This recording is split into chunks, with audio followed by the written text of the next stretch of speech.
Quiet. You need to hear what your fiancé is saying on the phone. Julian Blackwood felt butterflies churning in his stomach as he adjusted his tie for the 13th time that morning.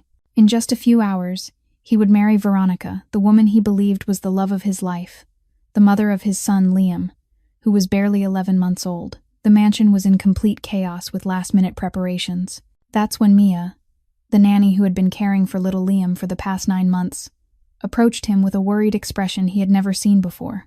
She was holding the baby in her arms, and with a quick, decisive gesture, she placed her free hand over Julian's mouth. Quiet. You need to hear what your fiancé is saying on the phone, Mia whispered, discreetly pointing toward the master bedroom.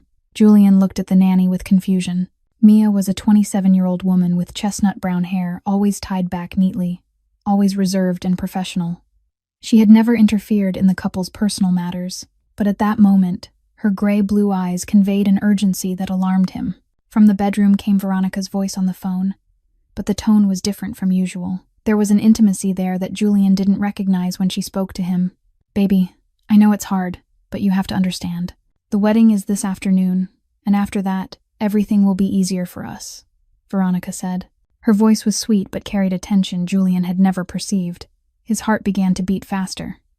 Who was this baby on the other end of the line? Mia gently guided him closer to the slightly open bedroom door, keeping Liam quiet in her arms. You know, I don't really love him, right? All of this is just to secure our financial future. Julian has an entire empire.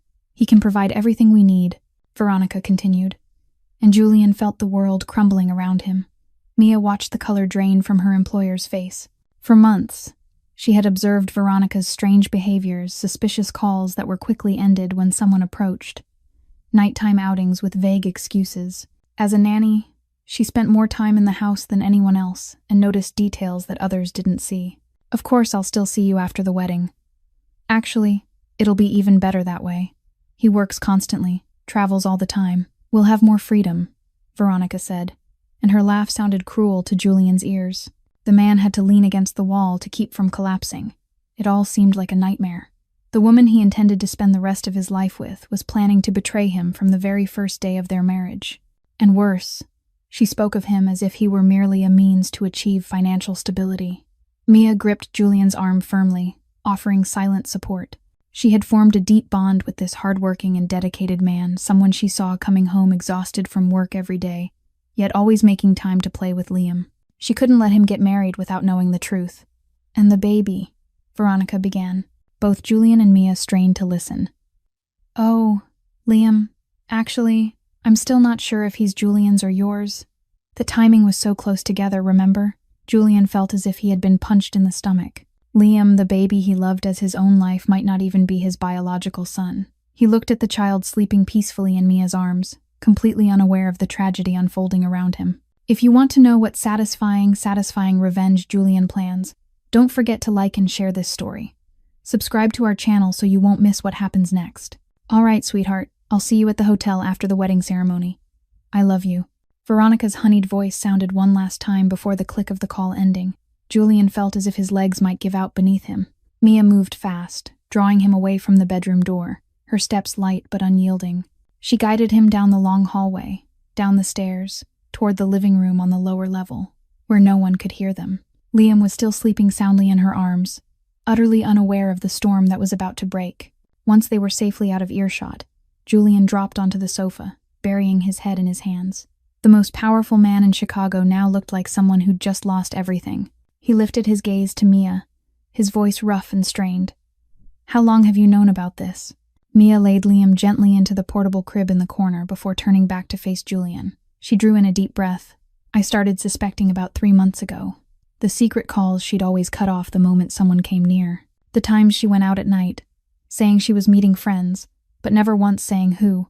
And she kept asking me to lie to you about where she was. Julian clenched his jaw. Every sign had been right in front of him for so long, and yet he'd been too blind to see. He'd trusted the woman he loved far too completely. Why didn't you tell me sooner? Julian asked, a hint of reproach in his tone. Mia lowered her eyes. I didn't have proof, only suspicions.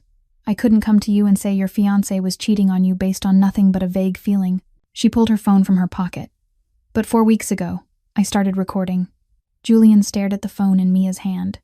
She opened a folder and held it out for him to see. 9 audio files, arranged by date. She always called him after you left for work. I recorded 9 calls in the last 4 weeks, Mia said. Julian took the phone, his fingers trembling as he pressed the first file. Veronica's voice filled the air, sweet and intimately tender. Sweetheart, I know it's hard, but you just have to be patient a little longer. After the wedding, we can be together more freely. Julian's so naive, he won't suspect a thing. Julian stopped the recording, unable to listen another second. The word naive sank into him like a blade driven straight through his chest. In Veronica's eyes, he was nothing but a fool, easy to deceive. Why did you do this? Julian asked Mia, his voice dropping lower. Why did you record these things? Mia was silent for a long time. Her gray-blue eyes carried a flicker of pain as she looked off into the distance. I don't know why. Maybe because I've been cheated on before. I know how horrifying it feels when you discover the truth too late. I didn't want anyone to have to endure that without a chance to know the truth before everything went too far. Julian looked at the young woman standing in front of him. For the first time, he realized that behind her reserved, professional exterior was a soul that had been deeply wounded. Is there anything else? He asked. Mia hesitated, then nodded. One more thing. In a call about 2 weeks ago, I heard her talking about a DNA test. Julian's body went taut. What did she say? She said the results had been altered, that she'd arranged for the paperwork to show you as Liam's father no matter what the real result was. The room seemed to collapse into a dead, suffocating silence. Julian turned his eyes toward the crib where Liam lay. The baby he'd loved beyond measure. The baby he'd spent so many sleepless nights soothing. The baby he'd believed was his own flesh and blood. It might all be nothing more than a colossal lie, staged with meticulous care. Every piece of evidence Mia offered felt like another knife thrust into Julian's heart. Yet instead of breaking, he felt something else rising inside him. Not grief, not despair, but the cold, steady fury of a man betrayed clear down to the bone. Julian clenched both hands so tightly that his knuckles blanched under the force. His eyes gradually turned cold as ice, the pain from only minutes ago draining away as if it had never been there. Mia stood still, watching the change unfold across the man's face. She didn't dare speak, could only wait with worry tightening in her throat. The silence stretched until it was hard to breathe. 1 minute, 2 minutes. The room seemed to freeze in that span of time. Mia thought Julian would get up, storm into the bedroom to confront Veronica, call off the wedding at once, and throw her out of the house. That was how any man would normally react when he realized he'd been betrayed. But Julian Blackwood wasn't a normal man. He slowly lifted his head, his lips curving into a smile so cold it was frightening. The wedding's still going to happen, he said, his voice strangely calm. Mia thought she'd misheard. She blinked again and again, staring at Julian in disbelief. You still want to marry her? After everything you've just heard? Julian rose, walked to the window, and looked out at the garden where workers were finishing the decorations for the afternoon's reception. No, I'm not marrying her. He turned back, his gaze sharpened to a blade. But the wedding will still take place, just not in the way she thinks. Mia still didn't understand. She frowned, waiting for him to explain. Veronica wants a grand wedding in front of 200 of Chicago's most elite guests. She wants to become Mrs. Blackwood so she can get close to my money, Julian said slowly, each word deliberate. So I'll give her that wedding. But instead of becoming Mrs. Blackwood, she'll become the joke of all Chicago. I want the whole world to see who she really is. Mia understood then. She looked at Julian with an expression that held both shock and unwilling admiration. This man wasn't going to cry or scream over being betrayed. He was going to take revenge in the cruelest way possible. Julian pulled out his phone and dialed a familiar number. Derek, get here now. It's urgent, he said curtly, then ended the call. Derek Sullivan was Julian's personal attorney and also his closest friend since college. If anyone could help him in a situation like this, it was Derek. While he waited, Julian turned to Mia. I need you to help me with something. Anything, Mia answered without hesitation. Pick the clearest recording out of those 9. The one where Veronica's voice and the content of the conversation come through the most clearly, Julian said. And during the ceremony this afternoon, I need you to keep Liam somewhere safe.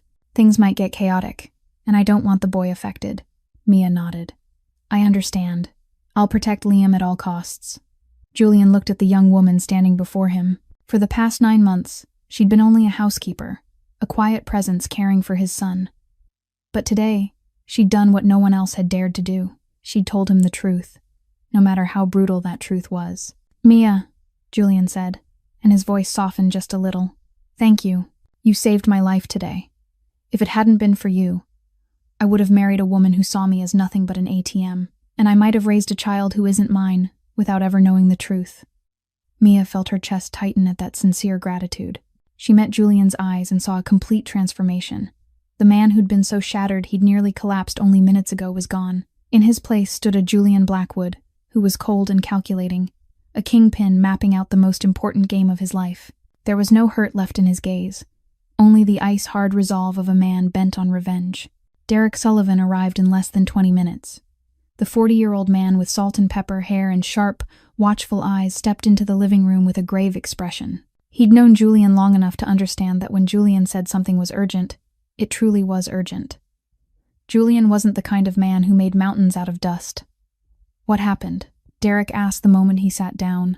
Julian glanced at Mia, signaling for her to hand over the phone. Mia set the phone on the table and pressed play. Veronica's voice rang through the room. Every sweet word meant for her lover, every line laced with contempt for Julian. Derek listened in silence, his face shifting from surprise to anger, and then settling into a cold, calculating stillness. When the recording ended, Derek straightened, fingers interlaced. "Do you know the other man's name?" he asked. Julian shook his head. "Not yet. She calls him sweetheart." Derek pulled out his phone, scrolled through a few messages, then looked up at Julian with a loaded, knowing stare. "I've suspected it for a long time. About 2 months ago, I saw Veronica at an upscale restaurant with a man. I wasn't sure, so I didn't say anything. But now I can confirm it. That man is Brandon Cole." Julian frowned. The name sounded familiar, but he couldn't place it right away. "Brandon Cole, the chairman of Cole Industries," Derek said slowly. "Your biggest business rival for the past 3 years. The bastard who's tried to take over your company no fewer than 4 times and failed every single time." Julian clenched his teeth, his jaw going rigid. Everything began to make sense. Veronica had approached him nearly 2 years ago at a charity gala. She'd been beautiful, captivating, and seemed completely drawn to him. Julian had thought it was love at first sight. Only now did he see it had been a carefully staged performance. "This isn't just cheating, Julian," Derek said, his voice dropping. "This could be a plot to seize your company. Think about it. If you marry Veronica, she becomes your legal wife. As your wife, she'd have access to a lot of sensitive information. And if anything happens to you, she'd inherit part of your assets. Brandon Cole could use her to sabotage you from the inside." Julian stood and went to the window. He stared out at the garden, being dressed in lavish finery for the wedding. His fist clenched so hard his nails bit into his palm. For 2 years, he'd loved a woman who didn't exist. The Veronica he'd known had been nothing more than a flawless role. "What were you going to do?" Derek asked. "The wedding's still happening," Julian answered without turning around. "And I'm going to expose her in front of everyone." Derek nodded, not surprised in the slightest. He knew Julian too well. "All right, what do you need?" Julian turned back, eyes cold as ice. "First, I need you to arrange a special sound system at the church, the kind that can connect to a phone and play through the main speakers during the ceremony. Second, have someone keep tabs on Brandon Cole. I want to know where he is and whether he's coming to the wedding. Third, prepare every legal document needed to protect my assets. Freeze any shared accounts. Revoke Veronica's access to company buildings. Do it now." Derek typed quickly into his phone. "Anything else? Contact the most reputable lab in the city. I need a DNA test for Liam. A real test, not the kind that can be falsified." Derek paused, looked up at Julian. He'd heard the part of the recording about Veronica, suggesting Liam might not be Julian's child. "I'll handle it." Derek stood, placing a hand on Julian's shoulder. "I watched you build this empire from nothing. You fought off enemies who wanted to bring you down. But today, I'm seeing you protected in a different way." Julian turned his gaze toward the crib where Liam lay.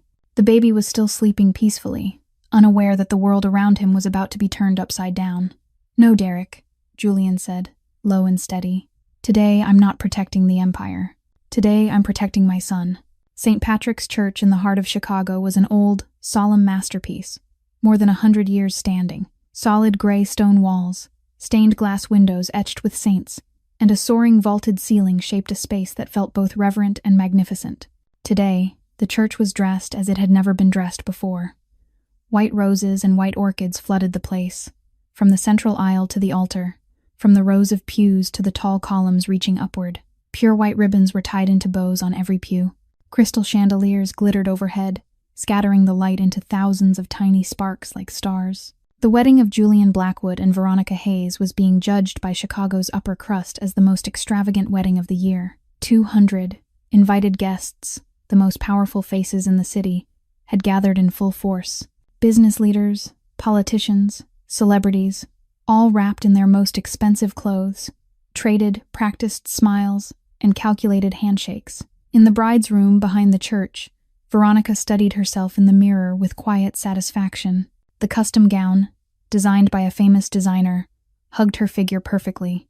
The train, nearly 3 meters long, was studded with thousands of small crystals that shimmered with every shift of light. Her golden hair was swept up high, accented with small, delicate white flowers. She smiled at her reflection. In just a few more hours, she'd officially become Mrs. Blackwood, the wife of one of the richest men in Chicago. And Brandon, he was waiting for her out there. Everything was unfolding exactly according to plan. Out in the main nave of the church, Julian stood before the altar in a perfectly tailored black suit.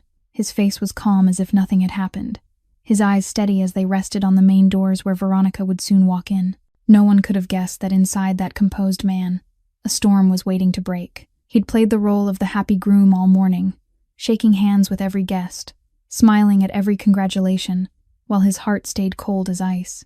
In the last row near the entrance, Mia sat with Liam in her arms. She wore a simple, pale blue dress, trying not to draw attention. Her heart hammered in her chest. She knew what was about to happen.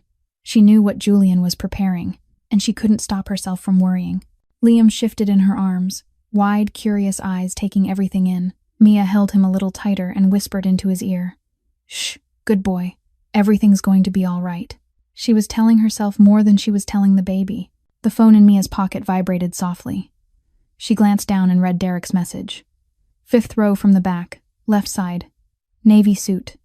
Mia lifted her eyes discreetly and searched, and she saw him, Brandon Cole. A man of about 34 with sleek black hair and a smile so confident it bordered on arrogant. He sat comfortably in the pew, occasionally nodding to people around him as if he belonged there. Mia relayed the message to Julian through Derek. A few seconds later, she saw Julian tilt his head slightly toward the 5th row. His eyes settled on Brandon Cole's face for a single heartbeat. It was the first time Julian had seen the man who'd taken his woman, the man who'd plotted to ruin his family and his career. Brandon Cole was smiling, the triumphant smile of someone who believed he'd already won. He didn't know he was walking into a trap that had been laid in advance. Julian let a cold smile touch his lips, a smile that would have made Brandon shiver if he'd seen it, but Brandon didn't see it. He was too busy savoring victory. The organ began to swell, a solemn sound spreading through the church. The traditional wedding march rose, signaling the bride's imminent entrance. Every guest stood and turned toward the main doors. Mia clutched Liam close, feeling as if her heart might leap out of her chest. The bomb had been planted, and it was about to explode. The great doors of the church slowly opened, and the afternoon light poured in, forming a radiant halo. Veronica appeared in the doorway, resplendent like a queen. The pure white wedding gown hugged her body flawlessly, its long train flowing behind her like a river of silver. Her golden hair was adorned with small, delicate white flowers, and her face glowed with the satisfied smile of a woman on the verge of getting everything she'd ever wanted. All 200 guests rose at once, turning toward the bride with admiring eyes. Soft exclamations of praise rippled through the space. "She's so beautiful. They're perfect together. It's the most perfect wedding I've ever seen." Veronica walked slowly down the aisle, carpeted with white rose petals, each step measured to the rhythm of the organ. She kept her smile in place, nodding graciously to guests on either side. Inside, she was counting down each second until she officially became Mrs. Blackwood. When she reached Julian, Veronica lifted her hand and took his. She looked up at her fiancé with shining eyes that had been practiced to perfection. "I love you," she whispered, soft enough that only Julian could hear. Julian didn't answer. He only stared straight ahead, his face giving away nothing. Veronica's brows pinched slightly, but she didn't dwell on it. She assumed Julian was simply nervous in the face of the momentous moment. The priest, an older man with silver hair and a warm, resonant voice, began the ceremony. He read prayers, spoke of the sacred meaning of marriage, of the bond between two people before God. Veronica stood there with a devout expression, but in her mind she was thinking of Brandon seated in the pews below. After this wedding, she and he would meet at the hotel as planned. Julian might have money, but Brandon was the one she loved. In the last row, Mia held Liam tightly, her heart beating out of control. She knew the decisive moment was drawing near. She glanced at Derek, standing in the best man's place, one hand holding a phone hidden discreetly in his jacket pocket. The priest continued, guiding the ceremony toward the vows. He turned to Veronica first. Veronica Hayes, do you take Julian Blackwood to be your husband, to love and to be faithful to him in sickness and in health, in wealth and in poverty, until death parts you? I do, Veronica answered at once, her voice clear and confident. Then the priest turned to Julian. Julian Blackwood, do you take Veronica Hayes to be your wife, to love and to be faithful to her in sickness and in health, in wealth and in poverty, until death parts you? Silence. 1 second, 2 seconds, 3 seconds. Julian didn't answer. Veronica glanced at him, the smile on her lips beginning to stiffen. 4 seconds, 5 seconds. A murmur started to rise from the guests. The priest frowned at Julian, confusion on his face. 6 seconds, 7 seconds, 8 seconds. Veronica tightened her grip on Julian's hand, trying to pull his attention back. Julian? She whispered, a thread of worry in her voice. 9 seconds, 10 seconds. At last, Julian spoke, but not to say I do. Before I answer that question, Julian said loudly, his voice echoing through the church, I want everyone here to hear something. Veronica went rigid, her eyes widened, staring at Julian in shock. What was he doing? Julian glanced toward Derek and gave a slight nod. Derek drew the phone from his jacket pocket and pressed a button. The church's sound system suddenly released a familiar voice. Veronica's voice. Sweetheart, I know it's hard, but you have to understand me. The wedding is this afternoon, and after that, everything will be easier for us. Veronica's face drained of color. No, it couldn't be.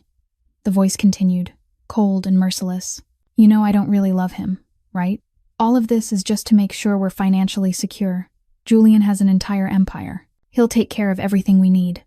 Audible gasps broke out among the guests.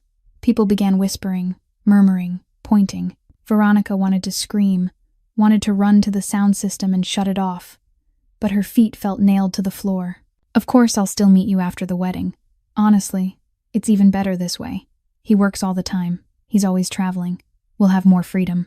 The sound of her own laughter rang out, cruel and bitter in the sacred air of the church. And then the final recording struck like a finishing blade. And Liam, well, I'm still not sure whether he's Julian's or yours. The timing's so close. You remember, don't you? The church seemed to explode. Horrified cries, furious whispers, and looks of outright contempt from every direction converged on Veronica. She stood there in her dazzling wedding gown, her face white as a corpse. The smile was completely gone, replaced by pure, consuming panic. She'd been exposed, in front of 200 of Chicago's most powerful people, on her own wedding day. Veronica was trembling, her lips, painted a deep red, now drained of color. She tried to speak, but her voice seemed to catch in her throat. Julian, you have to let me explain, she stammered, her panicked eyes searching the room for rescue, only to meet contempt and anger from every direction. It's a misunderstanding. Someone edited that recording. That isn't me. Julian turned slowly to look at the woman he'd been ready to bind his life to only hours before. His eyes were ice, not a trace of feeling left in them. A misunderstanding? He asked, his calm so steady it was frightening. 9 recordings. 4 weeks. That's what you call a misunderstanding? Veronica stumbled back a step as if she'd been slapped. 9 recordings. 4 weeks.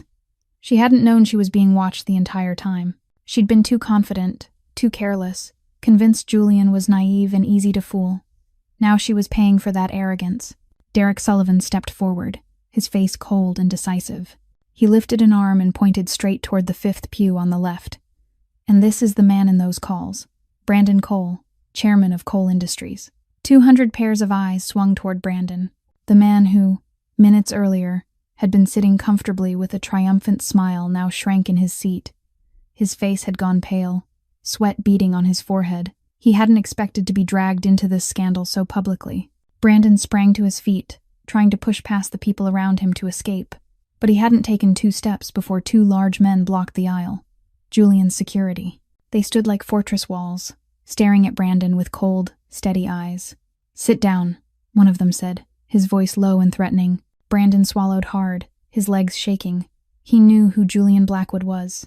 He knew the power and reach that man held in Chicago's underworld. He'd thought he could defeat Julian by using Veronica. But now he realized he'd underestimated his opponent. Brandon dropped back into the pew, not daring to move. Veronica saw it and understood she'd lost everything. Brandon couldn't save her. No one could save her. She turned back to Julian, tears beginning to spill down her cheeks, smearing the flawless makeup she'd spent hours perfecting. "Julian," she shrieked, her high voice echoing through the church. She lunged toward him and collapsed to her knees at his feet, the expensive wedding gown now crumpling against the cold stone floor. "Please, I'm begging you. I can explain. It was all a mistake. I love you. I really love you." She grabbed at Julian's trouser leg, trying to hold him there. Tears and mucus mixed together, her beautiful face twisting with desperation.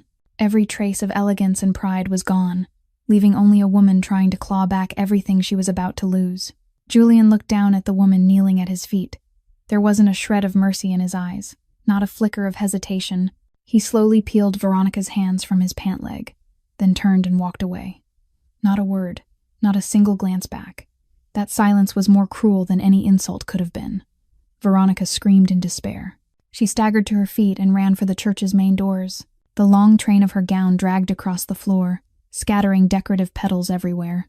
She tripped once, twice, but she clawed her way back up and kept running, with tears smeared across her face and hair falling loose.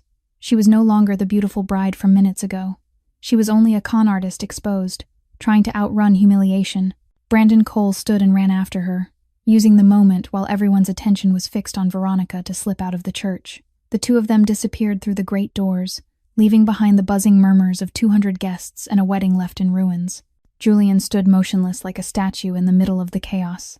Around him, people were talking loudly, pointing, dissecting the biggest scandal Chicago's high society had ever witnessed. But he didn't hear any of it. He felt only a strange emptiness inside. Then his eyes found the last row. Mia was sitting there, holding Liam tight in her arms. She had one hand covering the baby's eyes, shielding him from the disorder around them. Her face was worried, but steady. When their gazes met, Julian felt something warm spread through his chest. His eyes softened for the first time all day. In the middle of betrayal and pain, there were still 2 people waiting for him. Liam, the baby he loved no matter what the DNA test would say. And Mia, the woman who'd been brave enough to tell him the truth when no one else dared. A week had passed since the day the wedding turned into a disaster. Julian's mansion was strangely quiet now. No more polite laughter from guests arriving to offer congratulations. No more phones ringing nonstop with party invitations. Veronica had vanished with Brandon Cole right after that night. No one knew where they'd gone, and no one cared. What people cared about was the story of the biggest scandal in the history of Chicago's upper crust. The scandal spread like wildfire. The tabloid papers ran a flood of articles with sensational headlines. High society parties turned into places where people dissected the tale of the bride exposed right at her own wedding. The name Veronica Hayes became a punchline, while Julian Blackwood was praised as the hero who dared to lay bare the truth in front of everyone. But Julian didn't care about that praise. He withdrew into the mansion, refusing every call and every invitation. He only wanted to be with Liam. Mia stayed on, continuing her work as his nanny. She didn't ask much, didn't pry into Julian's feelings. She simply cared for Liam in silence and made sure everything in the house kept running as it should. Her quiet presence was like a steady anchor in the aftermath of the storm. One night, at 3 o'clock in the morning, Liam's crying broke the silence. Mia jolted awake, threw on a robe, and hurried toward the baby's room. But when she reached it, the door was already slightly open, and from inside came the sound of a low, rough voice singing. Mia stopped outside, peering in without being seen. Julian was standing by the window, holding Liam in his arms, rocking him gently. Moonlight spilled through the glass, laying a soft silver wash over father and child. The most powerful man in Chicago, the kingpin the whole city treated with caution, was now singing a worn old lullaby in a voice rasped raw by lack of sleep. Liam gradually settled against his father, the crying fading to a whimper, then disappearing altogether. Julian kept rocking him, his eyes lowered to the small sleeping face with a feeling Mia had never seen in him before. It was the look of a father.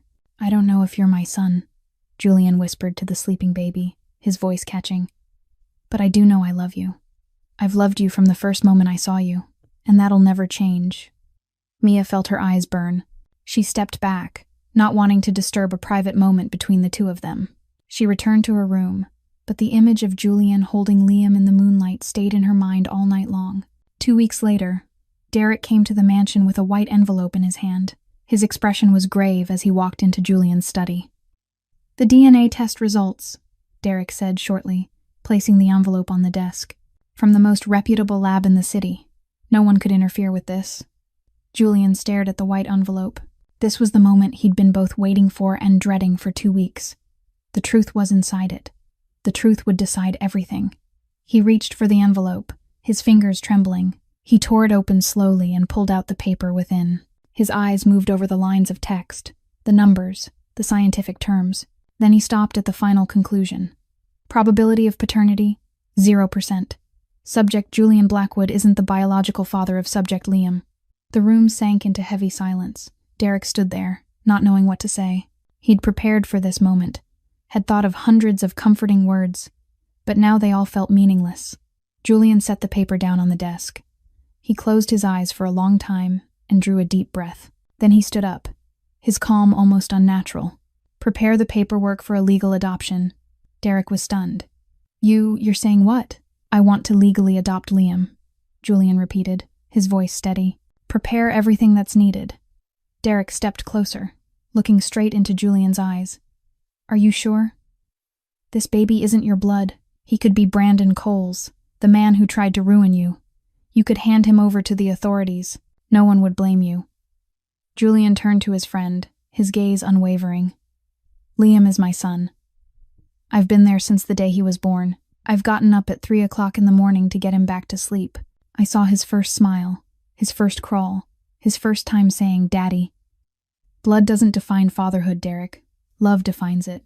Derek was silent for a long moment. Then he nodded. "All right, I'll prepare the paperwork." Out in the hallway, Mia stood frozen. She'd overheard the entire conversation by accident. Tears slid quietly down her cheeks. She'd met many men in her life, but she'd never met anyone like Julian Blackwood. A man willing to love a child who wasn't his by blood, simply because he'd chosen to be that child's father. 3 months had passed since that fateful wedding day. Julian's mansion gradually found its way back to something like a normal rhythm, but it was a rhythm completely different from what it had been before. There were no more lavish parties Veronica used to throw just to show off to her friends. No more fake laughter, no more hollow small talk and empty social performances. In their place was the quiet, warm steadiness of a real home. What surprised Mia most was the change in Julian.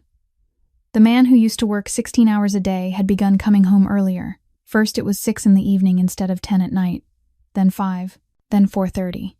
Important meetings were moved to the mornings. Long business trips were cut down to the bare minimum. Julian wanted to be home when Liam woke from his afternoon nap, wanted to feed him dinner, wanted to read him a story before bed. The employees at Julian's company whispered that the boss had changed completely, but only Mia knew just how deep that change ran. One afternoon, Julian stood in the kitchen, wearing an expression so lost it was almost pitiable. He was trying to cook porridge for Liam, but the pot in front of him looked more like a disaster than a meal. The rice had clumped together, there was far too much water, and a faint, scorched smell was starting to rise from the bottom. "What are you doing?" Mia asked, trying not to laugh as she walked into the kitchen. Julian sighed. "I've watched you make porridge for Liam like it's nothing, so I thought I could do it too. Turns out it's not as simple as I thought." Mia smiled and stepped in beside him. "I'll show you. The trick is to stir steadily and not let the heat get too high." She guided him gently, step by step, from how to rinse the rice to how to manage the flame. Julian listened with the focus of a man absorbing the most important lesson of his life. The powerful kingpin of Chicago was seriously learning how to make porridge from a nanny, and strangely enough, he didn't feel diminished by it at all. Another time, Mia had to cover her mouth so she wouldn't burst out laughing when she saw Julian wrestling with Liam's diaper. A man who could run an entire business empire, a man who could make ruthless rivals tremble, was completely helpless before a small piece of cloth and tape. Why does it keep slipping off? Julian grumbled, trying to fasten the adhesive for the third time. Because you're sticking it on the wrong side, Mia said, stepping forward to help. Let me show you the right way. When the diaper was finally on correctly, they looked at each other and laughed. It was real laughter, not strained, not polite. The laughter of two people who were slowly growing comfortable in each other's presence. Julian realized it had been a long time since he'd laughed like that. With Veronica, he'd always had to play the perfect man, never letting a weakness show. But with Mia, he could be himself. He could be clumsy. He could fail. And it was all right. One evening, Julian sat on the sofa reading work reports, while Mia sat on the floor playing with Liam. The 14-month-old baby was crawling everywhere across the living room, pausing now and then to fuss with a toy. Suddenly, Liam stopped playing and crawled toward Mia. He lifted both arms, asking to be picked up, and then a sound came out that made the whole room seem to freeze. "Mama." Mia went still. She looked down at Liam, eyes wide with shock. The baby called again, his voice clear and bright. "Mama, Mama." Mia slowly lifted her gaze to Julian, her face pale with worry. I'm sorry. I didn't teach him to say that. I swear I didn't," she stammered, afraid Julian would think she was trying to replace Veronica, afraid he'd be angry or uncomfortable. But Julian wasn't angry. He set the reports aside, walked over, and sat down on the floor beside Mia and Liam. He looked at his son, then looked at Mia, and a warm smile spread across his mouth. "Don't apologize," he said gently. "The boy has good judgment." Mia lifted her eyes and met Julian's gaze. His dark eyes weren't cold the way they used to be. There was warmth in them now, a softness she'd never seen before. Their eyes met and held longer than usual, longer than it should have between an employer and a servant. Mia felt her cheeks flare hot. She turned away quickly, pretending to be busy arranging Liam's toys. Her heart raced in her chest. Julian watched her, and in that moment he realized something was shifting inside him. A feeling he'd once believed he'd never be able to feel again after everything that had happened. 6 months had passed since the wedding was called off. Life in the mansion had become peaceful and steady. Julian came home on time every day. Liam kept growing bigger and brighter, and Mia slowly began to feel as if this was where she belonged. She'd started to forget the dark memories of her past, started to believe she was finally safe. But the past didn't let go so easily. One ordinary afternoon, while Julian was working in his office and Mia was feeding Liam in the kitchen, one of the bodyguards came in with a serious look. "Mr. Blackwood, there's a man standing outside the gate. He's demanding to see Mia, and he refuses to leave." Julian frowned. "Who is he?" "He won't give a name. He only says he's an old acquaintance of Mia's." Julian looked over at Mia. Her face suddenly went pale. The hand holding the spoon began to shake. "Show me the security camera," Mia said, her voice turning rough. The bodyguard handed her a tablet displaying the feed from the gate camera. The moment Mia saw the man's face on the screen, she froze. All the color drained from her face. Richard, the man who'd turned 2 years of her life into hell, the one who beat her whenever he didn't get his way, the one she'd had to run from in the middle of the night with her younger brother, carrying nothing but 2 backpacks of clothes, the one she'd thought she'd escaped forever. "Mia, are you all right?" Julian asked, stepping closer when he saw her trembling. Mia didn't answer. She set the tablet down on the table, scooped Liam up, and ran out of the kitchen. She raced up the stairs, into Liam's room, slammed the door, and locked it tight. She slid down onto the floor with her back against the door, clutching Liam in her arms. Her whole body shook violently. The fear she'd believed she'd buried long ago came crashing back with brutal force. From outside the gate, a familiar shouting voice blasted through the intercom system. "Mia, I know you're in there. Get out here right now. You think you can hide from me? I've been looking for you for 2 years." Mia covered her ears, tears spilling over. Horrific memories surged back like a flood. The beatings, the insults, the nights she'd curled up in the corner begging him to stop. She held Liam tighter, trying to shield the baby from her nightmare. Julian stared at the man on the camera, then looked toward the staircase where Mia had just run. He didn't need to ask anything else to understand what was happening. Mia's reaction told him everything. Julian's eyes darkened, his jaw tightened. "Open the gate," he ordered the bodyguard. "Are you sure, sir? Open it, and stand back." Julian walked outside, crossed the garden, and headed straight toward the gate as it slowly swung open. Richard stood there, a man of around 30 with unkempt hair and clouded eyes. He looked like someone who'd lived through years of failure and bitterness. When he saw Julian step out, he curled his lip in a mocking grin. "Who the hell are you? Her new owner?" Richard laughed loudly, his voice dripping with contempt. "She's good, isn't she? Good at seducing men with money. She used to be obedient with me too, until she ran off like a dog." Julian didn't speak. He kept walking toward Richard, each step slow, deliberate, and menacing. Richard started to feel something was wrong as he looked into the eyes of the man approaching him. Those eyes were ice cold, empty of emotion, like he was looking at an insect about to be crushed. "Hey, what are you gonna do?" Richard stepped back, his swagger thinning. Julian stopped right in front of him, close enough to touch. "I'm Julian Blackwood," he said, calm, but so cold it was terrifying. Richard went rigid. That name, who in Chicago didn't know that name? Julian Blackwood, the most powerful kingpin in the city. The man even the police treated carefully. The man who could make someone disappear without leaving a trace. I didn't know," Richard stammered, cold sweat breaking across his forehead. Julian leaned in and spoke into Richard's ear, his voice low enough for only the two of them to hear. "Listen carefully. If you show your face within 100 miles of her again, I'll make you disappear. No one will find you. No one will remember you ever existed.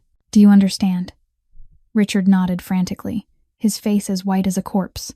Julian stepped back and signaled to the bodyguards. "Take him away. Make sure he understands the consequences if he comes back." 2 bodyguards escorted Richard to a car, and the entire time, he didn't dare say another word. Julian turned and went back inside, climbed the stairs, and stopped at Liam's door. He could hear muffled sobbing from within. He knocked gently. "Mia, he's gone. You're safe." Silence for a long moment. Then the lock clicked open. Mia appeared in the doorway, her eyes red and swollen, her face streaked with tears. Liam was still in her arms, crying along with her because he could feel her fear. Julian didn't speak. He stepped forward and wrapped both of them in his arms. His embrace was warm and solid, like a fortress wall holding back every shadow of the past. "No one's allowed to make you afraid anymore," Julian whispered, gentle but unshakable. "I promise." That night, after Liam had fallen into a deep sleep, Julian and Mia sat in the living room. The lights were turned down low, shaping a space that felt warm and private. Julian poured 2 glasses of red wine and handed one to Mia. She took it, her fingers still trembling slightly after what had happened that afternoon. They sat close together on the sofa, neither of them speaking. The silence lasted, but it wasn't uncomfortable. It was the kind of silence shared by 2 people who'd lived through too much, and who didn't need to fill the space with meaningless words. Mia took a sip of wine and felt the warm bite spread down her throat. Then she began to speak, her voice small and distant, as if she were telling the story of someone else. "My parents died in a car accident when I was 19, she said, eyes fixed on her glass. "A winter evening, they went to a friend's birthday party. On the way home, a truck lost control and slammed straight into them. They died on the spot." Julian didn't say anything, only listened. "Tommy was 9 then. We didn't have any close relatives. Social services wanted to put Tommy in an orphanage, but I wouldn't let that happen. I dropped out of college, worked 2 jobs at the same time so I could raise him. During the day, I waited tables at a restaurant. At night, I was a cashier at a supermarket. I slept about 4 hours a night for 3 years." Mia paused and drew a deep breath. This was the first time she'd ever told her story in full to anyone. "Then I met Richard when I was 22. He was handsome, polite, and he paid attention to me in a way no one ever had. I thought it was love. I thought I'd finally found someone to lean on after so many years of carrying everything alone." Her voice turned bitter. "I was wrong." Julian set his glass down and turned to look at Mia. She went on, her voice trembling. "At first it was only words. He called me stupid, useless, not worthy of him. I told myself he was just stressed from work. Then it became slaps.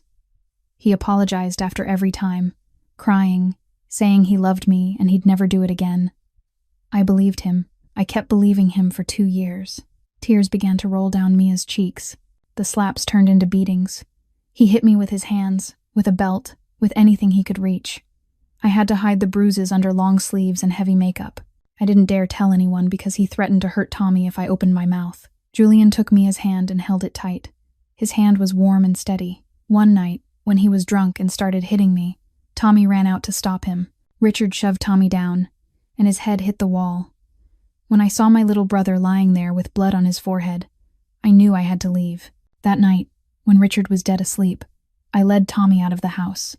We carried only 2 backpacks of clothes and a little savings. Mia wiped her tears with the back of her hand. We changed cities, changed jobs over and over. I lived in fear, always looking over my shoulder, always wondering if someone was following me. This nanny job here was my last chance. When I was hired to work for you, I thought I could finally start over. She looked up at Julian, eyes red and wet. Then today he showed up, and all the fear I thought I'd buried came rushing back. Julian lifted his hand and gently wiped the tears from her cheeks. His fingers were so warm, so tender, Mia felt she could cry all over again. "You're the strongest woman I've ever met," Julian said, his voice low and sincere. 19 and you lost your parents. You raised your brother alone. You survived 2 years of hell and you're still standing. Not everyone can do that, Mia. Mia shook her head. I'm not strong. I just didn't have a choice. She looked down, her voice a whisper. I thought I'd never be able to trust men again. Richard took my ability to trust. Julian leaned closer, lifting her chin so she'd look into his eyes. You don't have to trust all men, he said softly. Just give me a chance to prove I'm different, that not every man is a monster. Mia looked into Julian's eyes. Those dark eyes weren't cold the way they'd been the first day she met him. There was honesty there now, a gentleness she'd never dared to dream she'd see in a man. Silence settled over them, the low light, and then, as if pulled by something invisible, the distance between them slowly narrowed. Julian bent down, and his lips touched hers, gently, softly, with respect. Not the kiss of someone taking, but the kiss of someone asking. Mia closed her eyes and felt the warmth of his mouth. Her heart raced. She was afraid, and yet she felt safe. A strange, conflicting feeling she'd never experienced before. They pulled back, both of them shy. Mia lowered her face, cheeks burning. Julian looked away, running a hand through his hair, awkward. Then, as if neither of them could resist, they moved toward each other again. This time the kiss went deeper, warmer, like 2 broken souls finally finding each other in the dark. The months that followed passed like a beautiful dream Mia had never dared to imagine. Julian began pursuing her openly, but not with lavish dinners at 5-star restaurants or expensive gifts. He understood Mia didn't need any of that. She needed sincerity, warmth, and the kind of ordinary moments she'd never truly had the chance to live. They cooked together every night after Liam fell asleep. Julian clumsily chopped vegetables, while Mia giggled beside him. They argued over a pasta recipe, only to end up with a kiss and a dinner burned to ruin. On weekends, they took Liam for walks in the park, sitting on a bench and watching him toddle across the green grass. Julian taught Mia how to drive because she'd never had the money to learn. The lessons were full of laughter and startled shouting when Mia nearly hit a trash can. But in the end, she got her license. Julian said it was the proudest moment of his life, even more than when he'd signed his first $1 million contract. One day, Mia hesitantly suggested Julian meet Tommy. My brother is the most important person in my life. Besides Liam, she said. If you're serious about this relationship, I want you to meet him. Julian agreed immediately. Tommy came on a weekend afternoon. The 17-year-old boy was tall and thin, with brown hair like his sister's and sharp eyes full of wary watchfulness. He looked Julian up and down, unmoved by the wealth or power of the man in front of him. So you're the one dating my sister, Tommy said bluntly, without a trace of deference. I don't care how rich you are or how powerful you are. If you make my sister cry, I'll find a way to make you regret it. You can have a whole team of bodyguards, but I'll figure out a way. Mia started to speak, but Julian lifted a hand to stop her. He met Tommy's eyes, and a smile appeared on his mouth. I like you, Julian said. You've got guts, and you protect your sister. That's something I respect. Tommy blinked, not expecting that reaction. He'd braced himself for a tense confrontation, but Julian's straightforward approval threw him off balance. Over dinner that night, Tommy gradually opened up. He talked about school, about the subjects he loved, about his dream of getting into MIT to study software engineering. But when he spoke about the future, his voice darkened. MIT is my dream school, but the tuition is too high. Mia's sacrificed too much to raise me. I can't let her carry more. I'll find a cheaper school, or I'll work first and study later." Julian didn't say anything, but Mia noticed the way his eyes turned thoughtful, as if he were already weighing something in his mind. A week later, Julian asked Tommy to come into his study and handed him an envelope. Inside was a full scholarship offer from MIT, covering tuition, housing, and living expenses for 4 years. The sponsor was listed as anonymous. Tommy stared at the paper, then looked at Julian, his face flushing hot. "You think I'm stupid?" he snapped, his tone sharp. "An anonymous scholarship shows up right now? I don't take money from strangers. I'm not a beggar." Julian didn't get angry at Tommy's attitude. He sat down and looked straight into the boy's eyes. "Then don't treat me like a stranger," he said evenly. "I'm not giving you money. I'm investing in you. You're smart, you've got drive, and you've got potential. When you succeed, you pay me back. Not with money, but by living in a way that's worthy of what your sister sacrificed." Tommy went quiet for a long time. He looked down at the paper in his hands, then looked toward Mia, standing in the doorway with red, watery eyes. "All right," he finally nodded, "but I'll pay it back. Every last dollar." From that point on, Tommy moved into the mansion with them. The house that had once been quiet was now filled with voices and laughter. Liam adored his new big brother and followed Tommy everywhere. The baby babbled, calling Julian Dada, Mia, Mama, and Tommy Tom in his sweet, lisping way. One ordinary evening after a family dinner, while Tommy was washing dishes and Liam was on the floor playing with blocks, Julian suddenly dropped to one knee in front of Mia. He pulled a small box from his pocket and opened it. Inside wasn't a large diamond or an expensive gemstone. It was only a simple silver ring. But when Mia looked closer, she saw 2 names engraved inside it, Liam and Tommy. "I don't just want to marry you," Julian said, his voice low and sincere. "I want to marry this whole family. You, Liam, and Tommy. I want us to officially be a home. Will you?" Mia couldn't speak. Tears streamed down her cheeks, but they were tears of happiness. She nodded again and again, hardly believing her life could change this much. "I do," she whispered through the tears. Tommy stopped washing the dishes and turned around, grinning brightly at the scene. Liam didn't understand what was happening, but he saw everyone happy and started clapping along. In that warm kitchen, 4 people with no shared blood officially became a family. 9 months had passed since that fateful wedding day. Life in the mansion was at its happiest point. Julian and Mia were engaged. Tommy was preparing his application for MIT, and Liam, nearly 2 years old, was babbling new words every day. Everything seemed perfect, until the doorbell rang on a weekend afternoon. A bodyguard reported that a woman was demanding to see Mr. Blackwood and refused to leave. Julian frowned as he looked at the security camera screen. The woman standing outside the gate looked familiar and yet strangely distant. The blonde hair that had once gleamed was now tangled and dull. The face that had once been flawlessly made up was now gaunt, dark circles bruising the skin beneath her eyes. The dress she wore was still designer, but it was wrinkled and looked as if it had been worn for days. Veronica Hayes. Or rather, the ghost of the Veronica Hayes she used to be. "Let her in," Julian said coldly. Mia was playing with Liam in the living room when she heard the door open and the familiar click of high heels. She looked up and met Veronica's eyes. The woman who'd once looked like a queen now looked pitifully worn down, yet her eyes still flashed with arrogance and anger as she saw Mia holding Liam. Julian stepped into the living room and stood beside Mia. Tommy appeared from the staircase too, standing behind his sister in a protective posture. The family formed a solid wall facing the woman who'd nearly destroyed everything. "You don't look too good, Veronica," Julian said, his voice holding not a shred of pity. Veronica ground her teeth. "Thanks to you," she hissed. "After the stunt you pulled in that church, my reputation was completely ruined. No one wants to do business with me. No one wants to be seen with me. I became the joke of all Chicago." "And what about Brandon Cole?" Julian asked, folding his arms across his chest. "Where's your true love now?" Veronica's face twisted with anger and humiliation.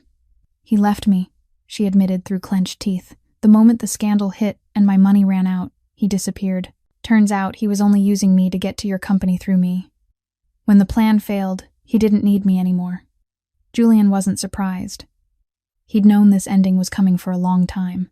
People like Brandon Cole and Veronica didn't know how to love anyone but themselves. And when 2 selfish people come together, it's no surprise they betray each other. "So why are you here?" Julian asked bluntly. Veronica drew a deep breath, trying to pull back the confidence she'd lost long ago. "I'm here to take back what's mine," she said, her eyes cutting toward Liam. "My son, and the rights I deserve." Julian let out a laugh, cold and without humor. "Rights? What rights do you think you have here?" "Liam is the child I gave birth to," Veronica screamed. "No matter what happened, I'm still his biological mother. I have rights." Julian stepped forward, his gaze sharp as a blade. "You abandoned him when he was 11 months old," he said slowly, each word measured. "You ran after your lover without looking back. You didn't call. You didn't ask about him. You didn't send a single dollar to support him for 9 months. You're not a mother. You're just the person who gave birth to him. And those are two completely different things." Veronica whirled on Mia, her eyes full of contempt and hate. "And you little maid," she hissed. "Who the hell do you think you are, taking my place? You're nothing but a servant. A helper. You think you can replace me?" Mia didn't answer. She only held Liam tighter, one hand rubbing his back to soothe him. She didn't need to fight Veronica. She didn't need to prove anything. What she had with Julian and Liam was real, and no one could take it away.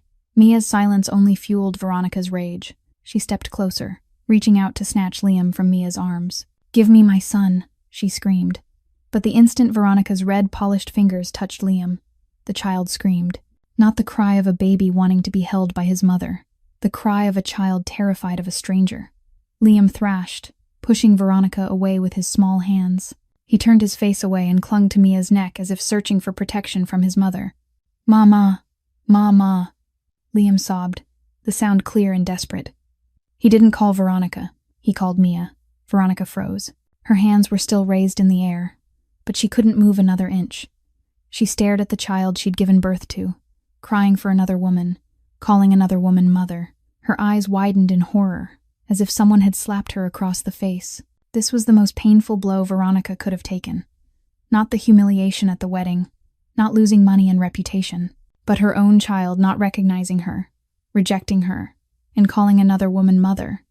Julian looked at Veronica without a hint of mercy. "Do you see now?" he said coldly. "That's your answer." Veronica stepped back, her face twisting with anger and humiliation. The child she'd given birth to had rejected her in front of everyone, but instead of accepting that painful truth, Veronica chose the only response she knew. A threat.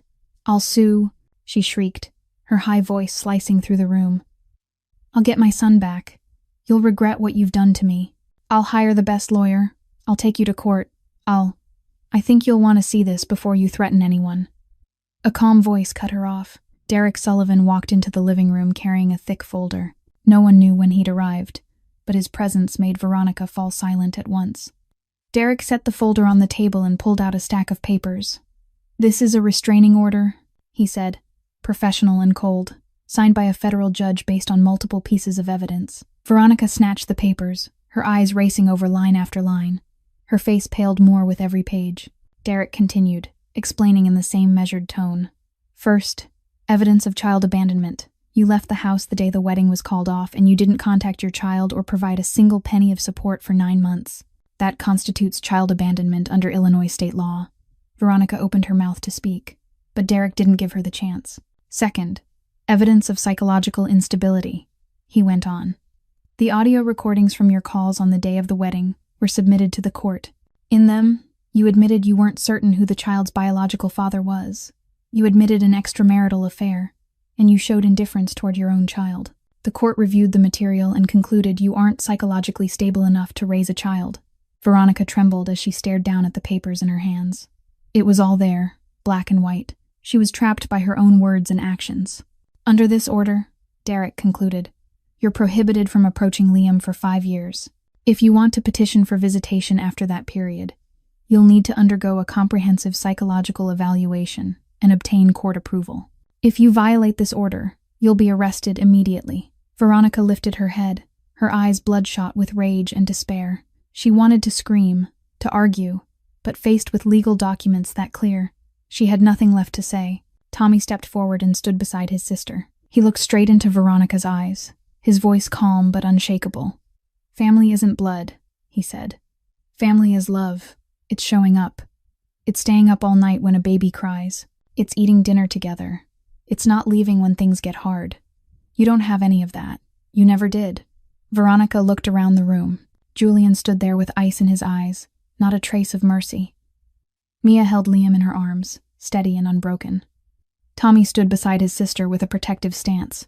Derek held the legal paperwork that could send Veronica to jail at any moment. And Liam, the child she'd given birth to, was clinging to Mia's neck and wouldn't even look at her. There was nothing left for her here. Nothing to claim, to threaten, to hold on to. Veronica threw the papers to the floor and spun on her heel to leave. "You'll regret this," she screamed as she reached the door. "I'll be back. You haven't seen everything I can do." But her threats rang hollow and meaningless.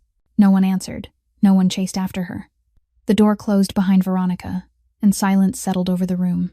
Julian stepped to Mia and wrapped an arm around her and Liam. The baby had stopped crying and was pressing his head into Mia's shoulder, glancing at Julian now and then with eyes still wet. "It's over," Julian whispered, kissing Mia's forehead. Mia looked up at him and a soft smile formed on her lips. "No," she said gently. "It's just beginning." Tommy stood nearby, watching his small family with warmth in his eyes. Derek quietly gathered the papers, gave Julian a nod, and left. The living room now held only 4 people, not 4 strangers who happened to live under one roof, but a real family, built out of love and choice. 3 months after Veronica left for the last time, Julian's mansion was being dressed for a wedding again. But this time, everything was completely different. There weren't 200 unfamiliar upper-crust guests. There wasn't an old cathedral with expensive crystal chandeliers. There wasn't a $1 million wedding gown or false vows. There were only 30 of the closest people. The backyard decorated simply with a white floral arch, and 2 hearts that truly loved each other. That afternoon felt as if it had been blessed by the heavens. Soft golden sunlight lay over the garden, a gentle breeze stirring the white petals so they trembled lightly. Wooden chairs were arranged in 2 neat rows, forming a small aisle leading to an altar decorated with roses and orchids. Everything was simple, yet perfectly beautiful.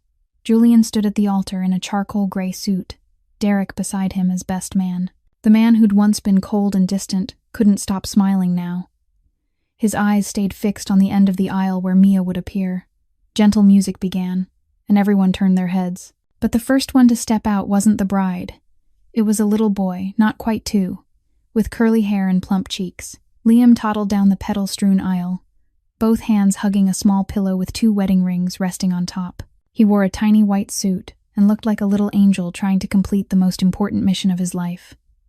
Liam took a few steps and almost fell, wobbling hard but still clutching the pillow. The whole wedding burst into laughter. He kept going, then nearly fell a second time when he tripped over a petal in his path. Laughter rose again, but it was laughter full of love, not mockery.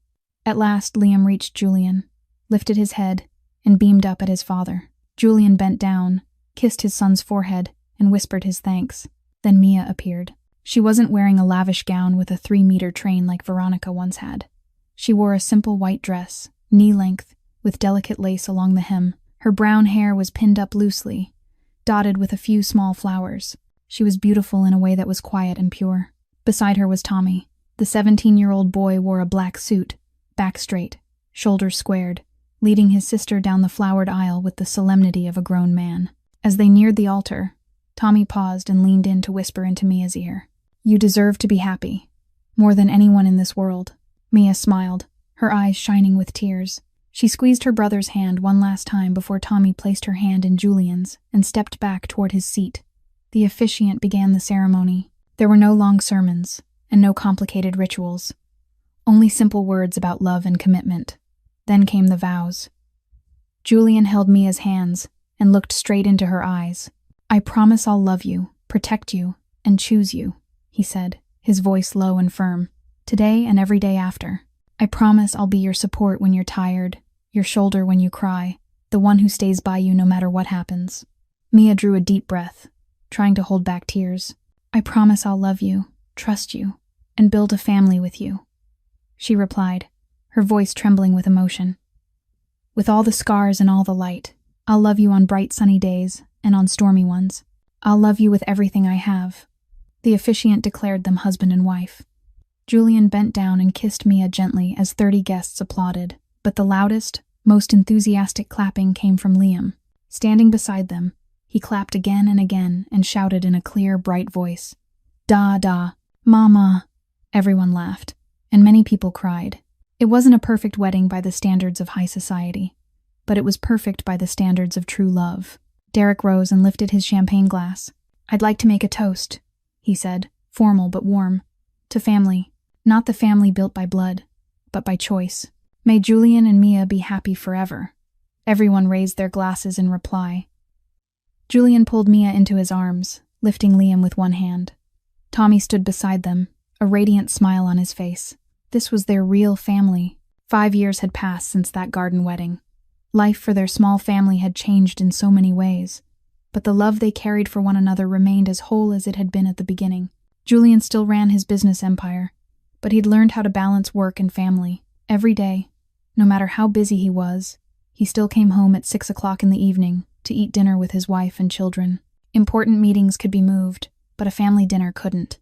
Mia had fulfilled a dream she once believed she'd never be able to reach.